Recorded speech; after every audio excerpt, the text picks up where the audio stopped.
Hi guys, welcome back to my channel. If you guys are new here, hi, my name is Sydney. I film cruelty-free beauty videos 3 times a week, and today's video is going to be an update on my September beauty budget. I'm going to tell you guys right off the bat, I am pre-filming this a little bit because the end of the month is really busy for me, so I just kind of want to get this video done and out of the way because I blew my budget. Well, I didn't blow it, I spent it and then a little bit more. So if you guys are curious to see what I spent my budget on and what was really tempting me this month, just keep watching.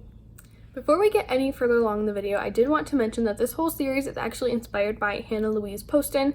I was thinking about this video the other day and I could not remember if I gave her credit in my initial intro video, so her channel will be linked down below. She has a very similar reoccurring series on her channel and I watched it and I was just so inspired to do it on my own. So yeah, that's what we're doing today. So first, let's talk about how much I actually spent. So I decided to kind of keep track of everything. In my bullet journal, I have a whole little beauty budget section. So I have bought, temptations, and things that I'm saving for. So those are kind of the 3 main topics that I want to talk about in this video. So let's start off with how much I actually spent this month. So I spent $49 this month, which is actually $9 above what I wanted to spend. I think I'm just going to kick my budget up to $50 a month because I know myself and I know I'm going to go for that free shipping every single time. So I'm going to kick my budget up to $50. So I'm really not too unhappy with that purchase. So I did start dating my purchases, but I didn't do that until like halfway through. So the first thing that I bought this early on in the month, is the Bare Minerals Bare Skin Concealer. This was part of the Ulta 21 Days of Beauty, and if you guys missed the video where I kind of went through my wish list for the Ulta 21 Days of Beauty and narrowed it down to a single item, I'll link that video down below. It was so much fun to film, and I really love to do that for kind of future 21 Days of Beauty sales. But I bought this concealer because I've heard people raving about it for so long, it seems like. I know Jamie Page loves it, Jam Beauty 89 loves it. It's just a really good concealer, and with winter coming up, my under eyes get very dry, and sometimes if they do get kind of flaky and gross, so I thought this would be a really great concealer to have in my arsenal alongside my Makeup Revolution Conceal and Hydrate Concealer to kind of keep things looking hydrated but nice and bright and smooth and awake. So I'm super excited that I bought this one, and for honestly a good majority of the month until the 17th, I thought this was going to be my only purchase. There are quite a few things that I am kind of saving for. There were quite a few temptations. And I'm like, you know what, I'm just gonna save my budget for next month. I'm good, I don't need anything else. And then the secret sale happened, and the secret sale was my undoing. If you guys missed it, on September 17th, Huda Beauty had a secret half off sale where all of their eyeshadow palettes were half off, and I caved. And this is the item that I actually don't have yet. It's supposed to come on Monday, but like I said, I'm trying to pre-film because next week is absolutely crazy for me. And it is the new nude palette. So I have been craving this palette for so long, you guys. When it launched, I went gaga over it. I was thinking about it for months and months and months, and every time there's a sale, I'm like, oh, should I get that palette? And it's just always been a little bit out of my price range, but it was on sale for half off, which made it $32, so I scooped that up, and I am over the moon excited. I'm so thrilled, so happy that I spent my budget on that, even though it did push me over just a little bit. And then I did go to Ulta the other day, partially because it's my birthday month, so I did get my free gift, which was just a little NARS lipstick, which I really was not that impressed with. It's right here. I think this is their part of their Audacious line, but I think it's a pretty color. I have it on my lips today with a gloss underneath. It just was not really what I was expecting. But I also had, anyways, that's a really long story, but I also had a $5 off $10 coupon, and I'm like, I have to use that. That's like an amazing deal. So I really just bought a couple of refill items.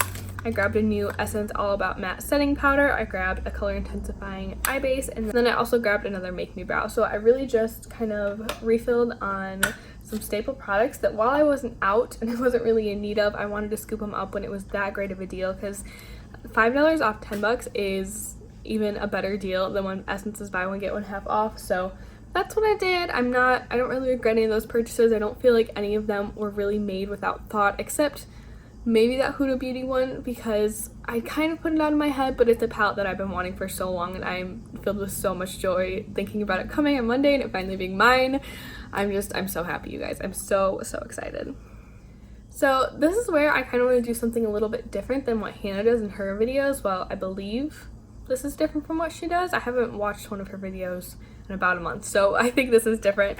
But I want to talk about some things that were tempting me. So if you guys aren't following me on Instagram, you might not know that I actually do a Wishlist Wednesday series every Wednesday on my Instagram story, where I kind of share what's on my wish list, you share what's on your wish list, we chat about it. It's a really fun time. I really do look forward to doing it every single week.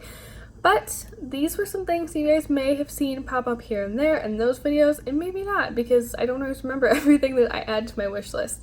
So the first thing that tempted me is probably no surprise. It's the ColourPop So Jaded palette. This one was in collaboration with Kathleen Lights, and I love Kathleen, you guys. She's one of my favorite YouTubers. She's just so down to earth and funny, and I have bought almost all her collabs, and they have become some of my absolute favorite products.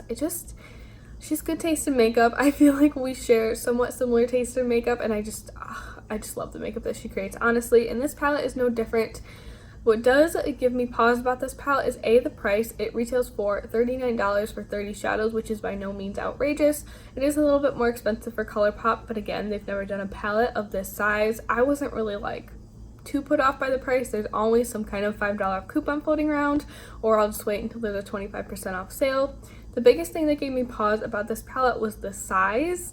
I've really started to move away from larger palettes, but I have seen quite a few tutorials and looks floating around using this palette, and I think I really want it. I think it's definitely going to be something that I purchase eventually. It's just not going to be a right now or right away purchase. It can definitely wait until their next sale.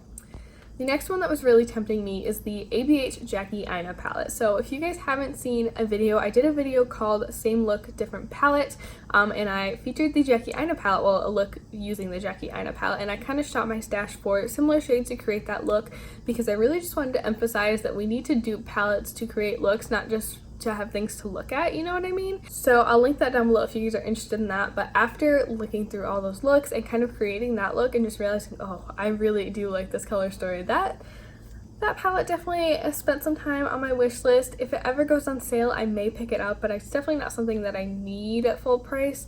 I do really love the ABH formula. I went into store the other day and swatched it, and it was beautiful. So that one's definitely on my wish list, and I was a little bit tempted by that. Another temptation is the Giant Adept palette. I don't even know what the actual name of it is. I will put it on the screen right here. But this palette is big, guys. It is a giant, I believe it's double-sided singles palette. And I want this because of Hannah Louise posted.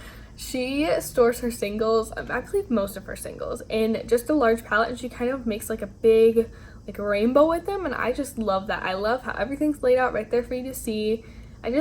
I feel like maybe that would inspire me a bit more with my singles. Not that I'm uninspired right now. I don't know. I really like the idea of having them all in one place like that, and then kind of separating them into smaller palettes every once in a while. Right now I think I have 4 or 5 palettes full of singles, and that's fine. I don't need more singles palettes, because then I'm just going to buy more singles. But that thought did cross my mind. I feel like it's aesthetically pleasing, and it may spark some creative juices. Okay, this one was one that I really, really thought long and hard about, and I really did almost buy this. I had all my shades picked out, had them in my cart ready to go, and I feel like that's kind of what all of these temptations are. I'm not doing every single thing that I've put on my wish list once to oh look, this is cool, this is a product that intrigues me. These are products that I've seriously considered purchasing, even going as far to kind of create a cart. So anyways, get back to the products. The Salt New York cream line. So Salt New York is I think they're a magnetic palette company. They have the most gorgeous magnetic palettes, you guys. They leather on the outside, I believe. They have a gorgeous mirror on the inside. They have a beautiful mirror on the inside. They're really, really well crafted, and they are coming out with some cream products, and they look beautiful. They have gorgeous blushes, contours, bronzers, highlights, and they had a really awesome half-off promo pre-sale running. I can't tell you how many times I went on their website to kind of pick out shades, fill up a cart, but in the end, it was just more than I wanted to spend on cream products, especially because, not that I wasn't anticipating to like that formula, but I'm starting to realize that I do like to have different formulas of products in my collection. Once I finish out my Flower Beauty Blush Balm, I may not run out and buy another one, because I do want to test out some different formulas. I just like a little bit more variance in my collection, because I do tend to get bored, and I feel like that's when I start to shop. So now let's talk about some items that I'm saving up for. So these are kind of things When I made this category, I was more thinking that I was going to save most of my budget, but these are just kind of things that are like lurking in the back of my mind that I'm like, you should maybe not spend all your budget so you can buy this stuff next month or when it comes out or when it goes on sale or whatever. So the first thing that I'm saving for is the Natasha Denona Sunrise palette. This has been a palette that's been on my wish list for so long, and I've really just been waiting for a Sephora sale to grab it.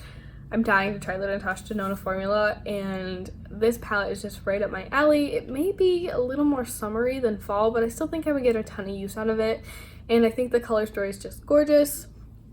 I'm also really highly considering grabbing the Fenty Gloss set. I've been wanting to try the Gloss Bomb formula for so very long, and I've always said if they come out with a mini set, I'm gonna grab that. And they finally are, and it has new shades. It retails for $42, I believe, and the Natasha Denona palette retails for $65, if I didn't say that before. So it is a good chunk of my budget, but it's just an item that I've kind of been keeping in the back of my mind, kind of thinking about next month's budget. The next thing that I'm saving for is the ColourPop So Jaded palette. I already kind of talked on this one a little bit, so we're not going to spend a lot of time on that one. The next thing that I want to save up for is the Hourglass Scattered Light set. So these are, to my understanding, really glittery topper shadows, and I have been watching people use these for years and I've wanted to try them so bad, but they're just a little bit out of my price range. I feel like this set makes them a little bit more affordable. It's still a little bit pricier than I would like, but I can always wait until after the holidays and see if the price goes down or wait for a Sephora sale. And then finally, I can't even believe I'm saying this because I still think I'm losing my mind over this palette. I'm kind of saving for the Natasha Denona Metropolis palette. I did a whole video on this palette, kind of trying to dupe the vibes Hannah Louise Poston style of this palette. I'll link it down below if you guys are interested. But I just think it's so beautiful, you guys. I wasn't interested initially, and then I saw Ashley Clady's review video, and the palette just looks so different, not necessarily different, it looks so much more vibrant, so much more appealing under the lights that she showed it in, and I just think it's gorgeous, you guys. Like I said, I'm dying to try the Natasha Denona formula, and I would really love to grab that palette. I just really do love the color story. But someone did bring up a good point in a comment on that video, saying that the Natasha Denona Tropic palette, which was their holiday release last year, went on sale for about $75 after Christmas. So I think I'm definitely just going to wait a little bit and see if it does go on sale, because while that's still crazy, it's much more palatable than I think the $139 that it is right now. So that's gonna wrap this video up, you guys. I think my first month of truly beauty budgeting went okay. It didn't go terrible, it didn't go super great, but I'm really excited to kind of continue doing this process with you guys. It definitely made me think twice about my beauty purchases, and that's kind of what I wanted. I wanted it to make me think twice, and I wanted to save a little more money on makeup. So thank you so much for watching. If you enjoyed this video, make sure you hit a thumbs up and subscribe, and before you go, leave me a comment down below letting me know what your favorite beauty purchase was this month. Mine is definitely that new nude palette. Even though it's not here, I'm over the moon, so excited, overjoyed that it's mine now. So I will see you guys in my next video. Bye!